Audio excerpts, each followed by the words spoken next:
Hey, what's up, everyone? Welcome to CNA Weekend Recap. Justin and Josh coming to you from the Geek Cave. Ken is not with us tonight, but we decided we were going to have a show because it's been a while. Yeah. So thank you, Glenn, for getting us to do this. And we are here to talk mostly tonight about Loki. Yeah. Our first Marvel show that we have had in a long time. Yeah. And the first one I've been excited about in a long time. So we've had 3 episodes so far of Loki. Yes. You know, they picked up right where they left off in the second season. They did. You know, I think it's wonderful what they're doing with it. I love Tom Hiddleston in this role, and he just really gets to play with the meat of it in this show, especially so far this season. I mean, he's just really the posturing he does, the Lokiness. Yeah, that needs to become an adjective in the dictionary. Just the Lokiness of it. And the picture is him when he slings his hair back. Yeah, I need that meme on my phone. The frustration. Hashtag Lokiness. Put that out there. Send it to your Twitter. I don't know. But let's quick catch up to where we are, and then we'll talk about this week's mostly. But we start right out the gate.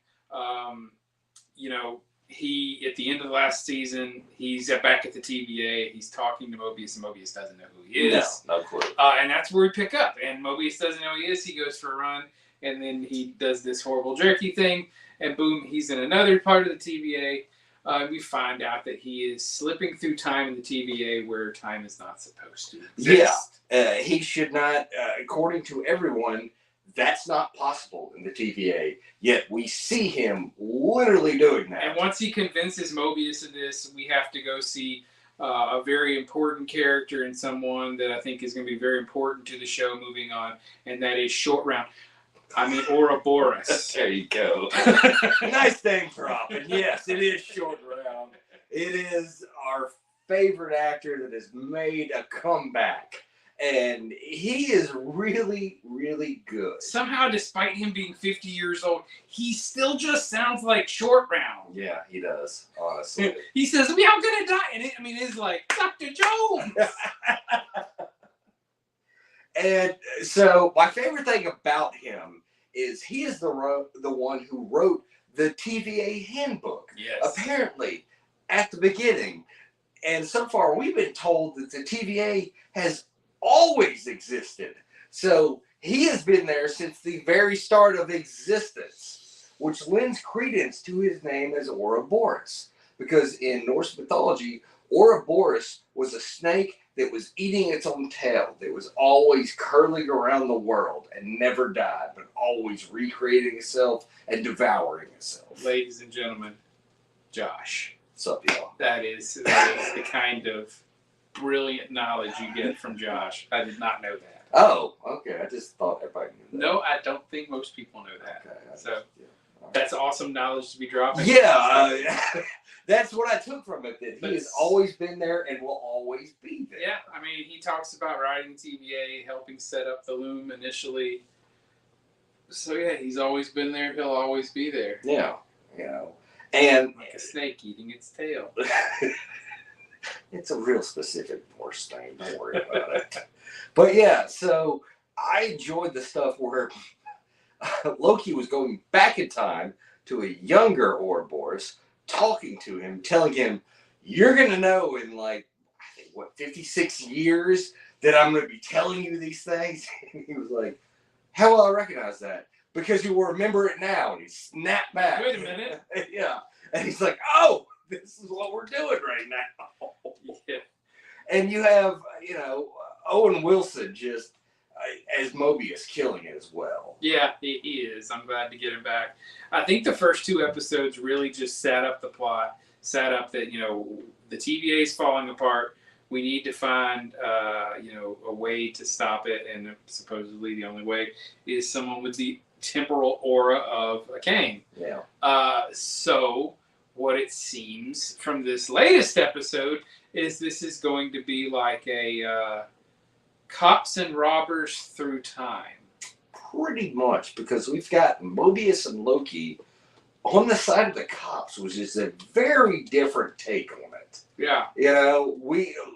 Loki quickly adapted to, I want to live, and this is what I'm doing now. Yeah. He saw his other selves, and kind of maybe that's what Lokis do, is they become better people if they have a chance to. And having said that, we now have Sophie, who is also Sylvie, sorry, my apologies, who was also kind of trying to be a better self, just having her own life. We'll see. It's early in the season. Lokis are usually Lokis. Loki gone Loki. Yeah. But what was cool about this episode was it took us into a time period. We went to 1858 to Chicago World Fair. Mm-hmm.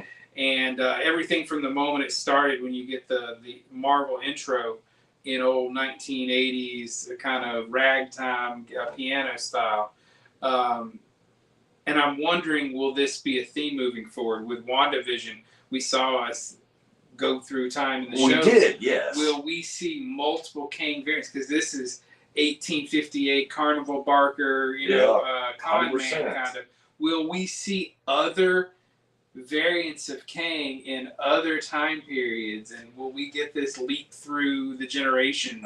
I think they're going to go quantum leap style on it. I think we're going to see a different Kang every episode. This episode was called 1858, and I think that they may all have a time moving forward. And we saw Loki and Mobius, going after Ravonna, who is the rogue now in this world, because she's trying to, I guess, basically recreate He Who Remains. Because she's under the thrall of Miss Minutes, who gets real dark this episode. Miss Minutes went full bunny and a rabbit, rabbit in a stew pot. Yeah, I mean, it was creepy. She had always been just kind of, the Southern Joker, and then suddenly it was she's like, why didn't you give me a body? Yeah, it's like, what? Oh. And even that came, and it told her, I have no idea who you are, really. I don't know how to do that. Kang has been around this AI for like 2 minutes, and he's like, hit that off button. Yeah, trying to desperately. But, Ravonna, I don't know what's going on with her, truthfully. Well, to your point, Sylvie kind of breaks them up and tries to kill this variant because she realizes what the plan is, and Loki won't let her. And then this whole run around, Ravonna gets dumped by Miss Minutes. Miss Minutes tries to make a play for her man. And we get this big, kind of showdown in the end where Sylvie decides to do the right thing and turn him over to the TVA. They go through and she has this showdown with Renslayer. Yes. And she kicks Renslayer into the time after time. Yeah, the end of time where the desiccated corpse of He Who Remains is there. And that's where we get our big cliffhanger for the episode. Miss Minutes pops out and says, why would you make an enemy of someone who knows all your secrets? And this is, by the way, Renslayer, I know one about you, but it's going to piss you off. Yeah. End of show. And that, do you want me to? Please. Okay. This is, This is my theory, and I'm probably 100% wrong. I hope it's cool. But if Renslayer's big secret is she's a variant of Kang that was taken by the TVA, a lot of this would make sense, because every variant is somebody that should have died and was pulled in by the TVA. And Renslayer has said over and over again, she remembers nothing from the past. I mean, if they're going to call a female Loki, why would they not call a female Kang? Yeah, exactly. So I don't know if that's where they're going with this, but I think that would be a good arc. I think it's about time Marvel gives us one of these calendars again, because we need to know where these things are happening. Where is Loki 2 in relation to Quantum Mania? Yeah. Where at the end, we see the Council of Kangs. Yes, we do. So, this is before that, I'm assuming. But maybe? I don't know. Say, because remember, when we're talking about the TVA and the way they see the world, time isn't a real construct. Yeah, it's not. It's on a piece of paper where you can leap in and out at any moment. It's all happening at the exact same time. Exactly. They're outside of time. Yes. So they can pop in and out any place. So we don't know. Everything from the beginning of time to the end of time is happening at the exact same time. Exactly, yes. Which is Ouch. Well, no, it's actually it's a Mobius strip. That's why his name is Mobius. Yeah, no, okay. I thought you did. I hoped you did that one. Well, I mean, Tony Stark discovered the Mobius strip, Sure. and that's how he discovered time travel. Okay, cool. Just making sure. He thinks I'm dumb.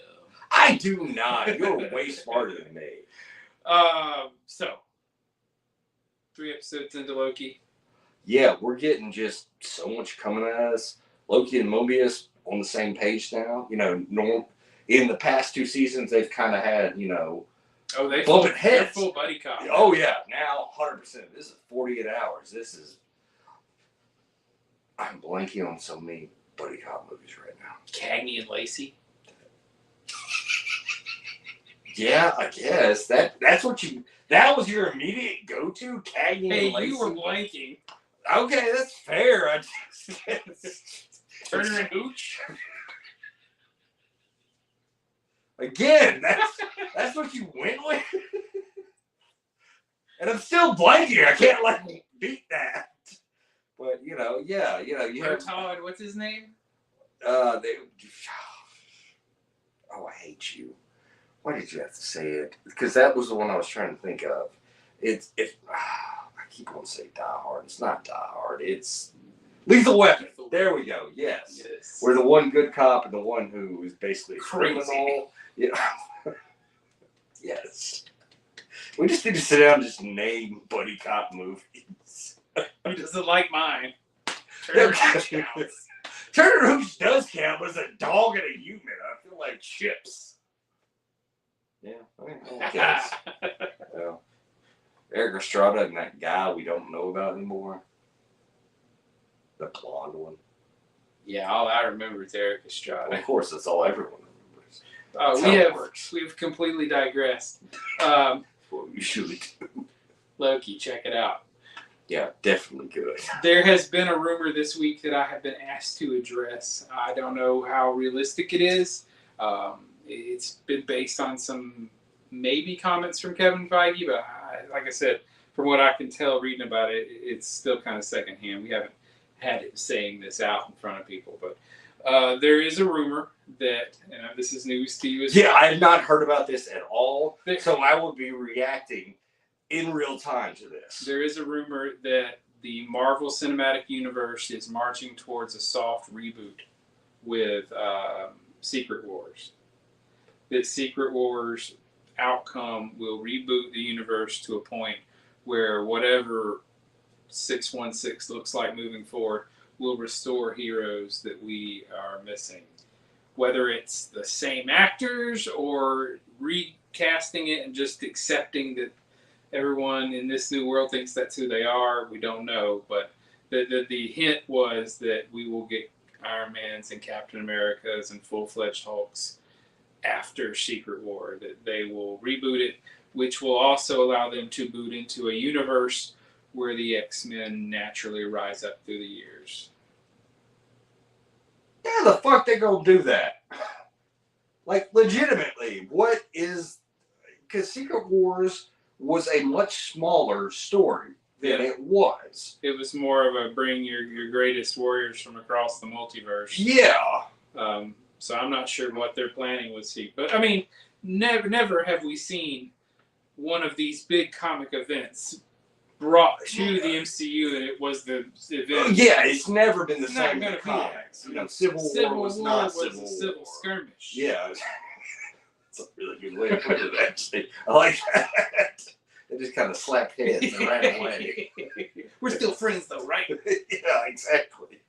No Cap getting shot to death on the Yeah. freaking stairs of the courthouse. Oh, my God. Yeah, you didn't... Shit.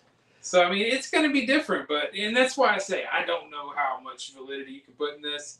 That would mean that there's some timey-wimey major kind of stuff that happen between the Kang Wars and Secret War that will lead to some type of temporal reboot. I mean, we would be talking about fucking Infinity Stones. So stuff. Bear with me for a moment. What if Kang is somehow pulling the strings of the Secret Wars, and whether they go with, is it Mortis that gathers them? Yeah, I think it is. Whether they go that direction, or is it possible that whoever it is, whatever they say, Kang is pulling the strings ultimately because this Kang, the Kang that makes it through the Kang Wars, is the new He Who Remains, and he is marching us back to a sacred timeline.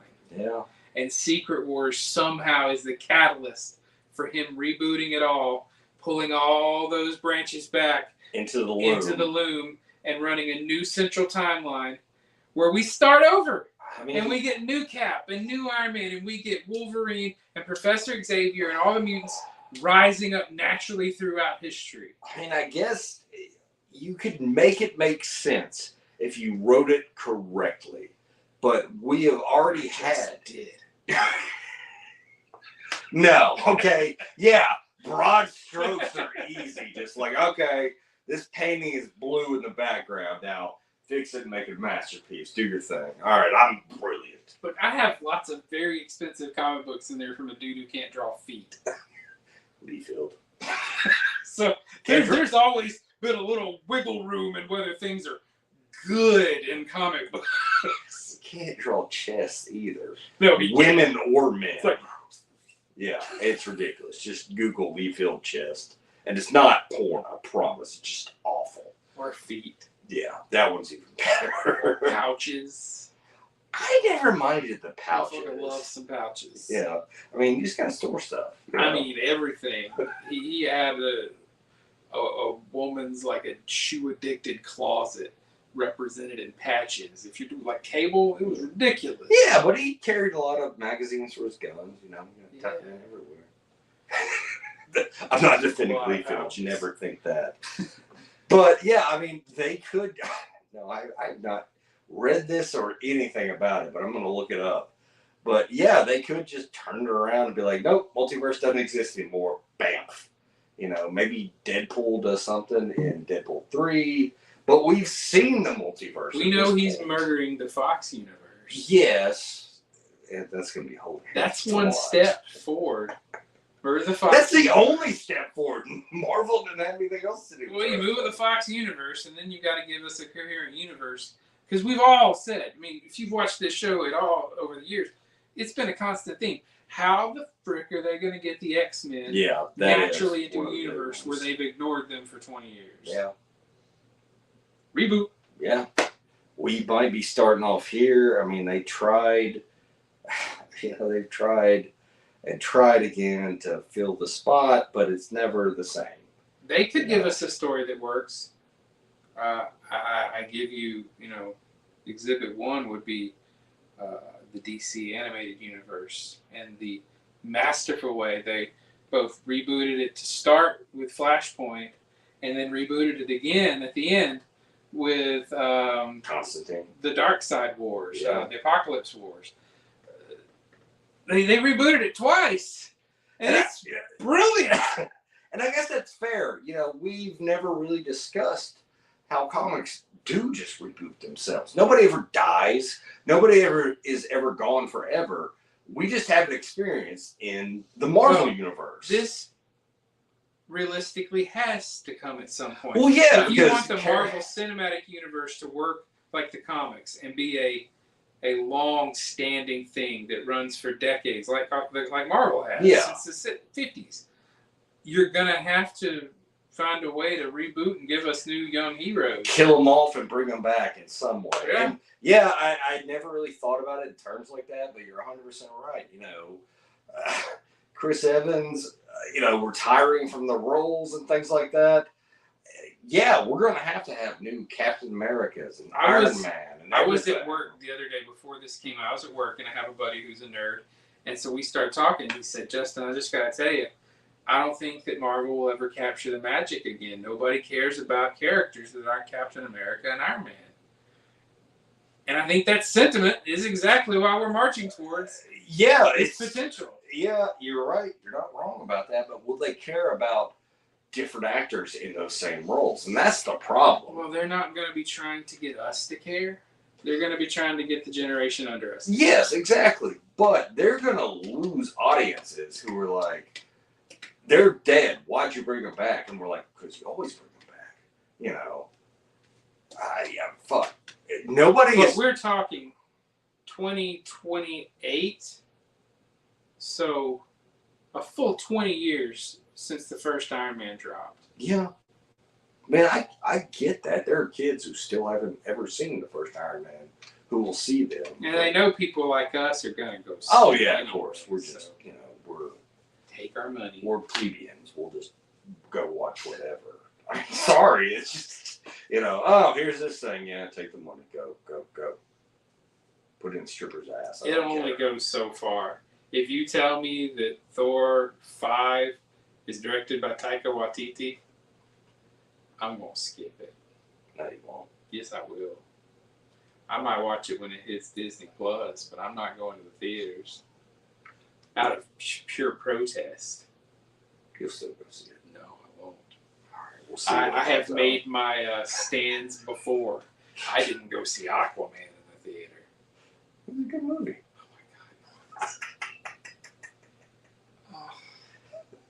People loving actors. The only thing that could have made it worse. Exactly. Exactly. And that's how it sounded when he did it too. The only thing could have made it worse if it was like Tom Hardy up there. People loving actors. God, you hate him so hard For for one role. He's also Eddie Brock. That kind of wasn't his fault. Come on, they're gonna take the money. He's made 2 of them. Yeah, he's still gonna take the money. Now he shut him tough. That was just Bane again. That didn't have anything to do with Eddie Brock. Why are you going to point that out right now? Because it's not Eddie Brock. All right, let's move on. Okay.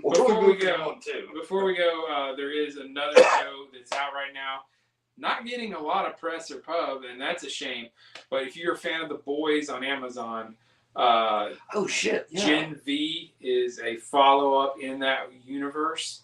And the best way I can describe it is The Boys meets Sky High. Do you think anyone watching this show knows what Sky High is? If you're watching this show, I'm going to guarantee you probably know what Sky High is. Cool. You stuck with us at this point. You know what Sky High is. If you've gone down the rabbit hole with us, yeah. And if you haven't, go watch Sky High. It's a really good movie. Kurt Russell. Yeah. And a lot of young actors who've gone on to do the stuff. chick that plays Hera. Yeah, her. And I can't remember the main character's name, but he's done other stuff. The girl from the Flash show that played Frost. Oh, was she in that? She's the tree girl. Oh, I don't remember that. Yeah. I was talking about The the actual best friend. Yeah, okay. That could Yeah. do all the treatment. Yeah, Anyway, we have digressed once more. that's what we do on this show. Gen V Yes. is it takes place in this world. It's a college, God U, where Vought young heroes come to get educated in the ways of being a douchey superhero. But as you can imagine with Vought, it's dark and twisted, and there's some just screwed up stuff going on. Yeah. It is everything The Boys is, and maybe a little more because it's dealing with teenagers. Yeah, it's a little creepier because it puts you in the mind space of teenagers who have no power over themselves other than they have powers and they're being exploited 100%, every single one of them.